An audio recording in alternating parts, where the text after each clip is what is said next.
আসসালামু আলাইকুম। আধুনিক কৃষির পেজ থেকে চলে আসলাম আবারও আপনাদের মাঝে একটি ভিডিও নিয়ে। তো আজকে কিন্তু আমার লাউয়ের প্রজেক্টে চলে আসছি সার প্রয়োগ করার জন্য। তো আসলে আমি তৃতীয়বারের মতো সার দিয়ে দিচ্ছি আমার লাউয়ের প্রজেক্টে। এর আগেও আমি 2বার দিয়ে দিয়েছিলাম। তো আসলে লাউয়ের প্রজেক্টে অনেক কৃষক ভাইয়েরা বা অনেকেই ছাদে ছাদে বাগান তৈরি করে, সবজি বাগান। তো অনেকেই বুঝে না যে আসলে লাউ গাছে কখন কোন টাইমে সারটা দিতে হয়। তো আসলে লাউ গাছে সার দেওয়ার সময় হলো যখনই দেখবেন লাউ গাছটা একটু লাল লাল ভাব ধরছে বা পাতাটা একটু মরার দিকে বা ডোগাগুলা শক্ত হয়ে যাচ্ছে। আসলে অনেকগুলো কারণ আছে লাউ গাছে যে সার দেওয়ার জন্য লাউ গাছ এরকম হচ্ছে। তো বিশেষ করে এই কারণগুলা খুব সহজেই দেখা যাচ্ছে। তো আমার প্রজেক্টে কিন্তু এরকম এখন একটা সময় আসছে যে লাউ গাছের পাতা দেখেন কীরকম লাল লাল ভাব কীরকম হয়ে গেছে। লাউ গাছের পাতা হলো একদম গাঢ় সবুজ, তাহলে বোঝা যাবে যে লাউ গাছের পর্যাপ্ত পরিমাণ খাদ্য আছে। তো দেখেন আমার গাছের অবস্থা দেখেন এখন কী টাইপের। তো আমি 2বার সার প্রয়োগ করছিলাম। তো এখন মনে হচ্ছে যে গাছের খাদ্য খুবই দরকার, খুবই পর্যাপ্ত পরিমাণের খাদ্য দরকার। সে কারণে গাছের পাতা এরকম হয়ে যাচ্ছে, গাছও জানি কীরকম দেখা যাচ্ছে। তো আশা করি আমি আজকে সার দিয়ে দেবো, সে কারণেই আজকে সার নিয়ে আসছি। তো আসলে আমার লাউয়ের প্রজেক্টে আমি কী সার দিয়ে দিই সেটাই আজকে দেখাবো, আপনাদের মাঝে শেয়ার করব যে লাউয়ের প্রজেক্টে আসলে কী সার দিবেন।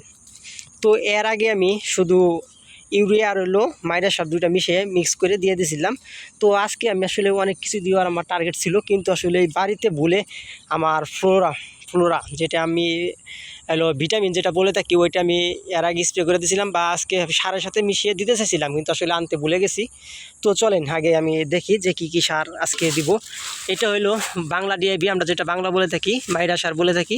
তো এটা মাইরা সার, এটা অল্প পরিমাণে নিয়েছি, কারণ এনো 16টার মতো জায়গা আছে। আসলে বস্তার মধ্যে তো আসলে এত পরিমাণ লাগবে না।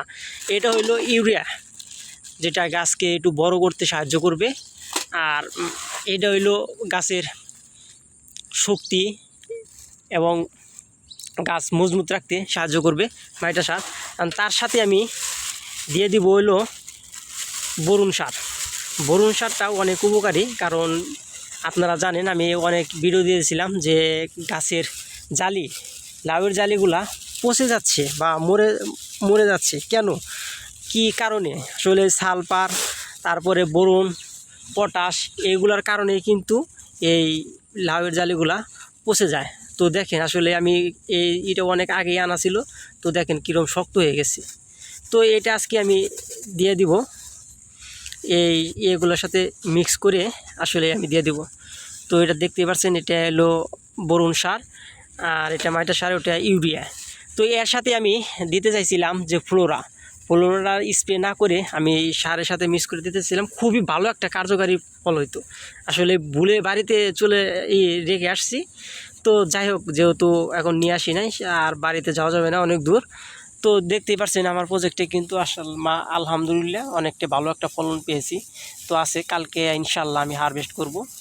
তো আসলে কিভাবে আমি সারটা দেই সেটাই আপনারা একটু দেখেন। সারটা ভালোভাবে মিক্স করে, ভালোভাবে মিশিয়ে তারপরে আমি দিয়ে দিব। তো আপনারা তো দেখলেন আমি লাউ গাছের জন্য ইউরিয়া, কিছু মাইডা সার আর কিছু বোরন সার নিয়েছি। আর বিশেষ করে এর সাথে ভিটামিন যেটা বলি আমরা ফ্লোরাটা দিয়ে দিবেন আপনারা। এইভাবে সার দিলে, আর যদি পারেন কিছু নতুন হয়, যেমন আমি পটাশ 2বার দিয়ে দিছি, সে কারণে এবার দিলাম না। তো যেহেতু প্রথমবার বা দ্বিতীয়বার হয়, অবশ্যই এর সাথে হালকা পটাশ মিশিয়ে দিবেন, তাহলে গাছের জালিগুলা নষ্ট হবে না, ইনশাল্লাহ খুব ভালো হবে। তো আশা করি আমার ভিডিওটা দেখলে ভালো লাগবে। আর অবশ্যই আমার ভিডিও ভালো লাগলে অবশ্যই শেয়ার করবেন, সবাইকে দেখার সুযোগ করে দেবেন, কমেন্ট করে জানাবেন। তো ধন্যবাদ সবাইকে। আসসালামু আলাইকুম, ভালো থাকবেন।